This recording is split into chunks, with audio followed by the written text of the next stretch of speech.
Entre deux galipettes et une petite sieste, Juan Lili et Wandoudou découvrent leur nouvelle maison sous le regard de leurs fans à l'affût du moindre geste.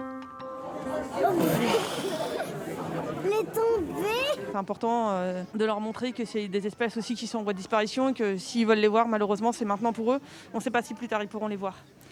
Des fans venus de la France entière pour les admirer, habillés pour l'occasion, ils sont émerveillés. On espérait être là à l'heure de la naissance, mais on est trop tard. On était là le premier au soir. Et là maintenant, c'est un régal de les voir. Mais on aurait bien aimé voir les deux. Ah, voilà la petite sœur! C'est des animaux qu'on a vu grandir sur les réseaux sociaux. Et c'était une joie vraiment pour nous de pouvoir les voir en vrai cette fois-ci. Des petites boules qui sont tellement mignonnes, tellement attachantes. Si attachantes qu'elles sont devenues les nouvelles mascottes de Beauval. Nées le 2 août dernier, il fallait attendre qu'elles puissent se déplacer seules pour les présenter au public, ce qu'elles ne font que depuis quelques jours. Là où elles sont, en fait, elles ne se rendent pas du tout compte qu'il y a du monde en haut en train de les observer. Elles sont dans leur univers, dans leur bulle.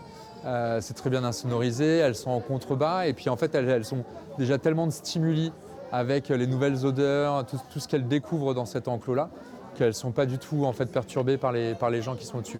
L'engouement autour de ces pandas s'explique aussi par le symbole qu'ils représentent pour la protection animale. Il y a vraiment eu un avant et un après panda. Grâce au panda, on est passé de 600 000 à 1 million de visiteurs, puis 1,6 million, puis plus, ce qui nous a permis d'investir beaucoup plus encore dans le parc, pour le bien-être toujours de nos pensionnaires, pour la conservation de la biodiversité, pour les programmes de recherche. Les jumelles resteront 4 ans en France avant de retourner chez elles en Chine.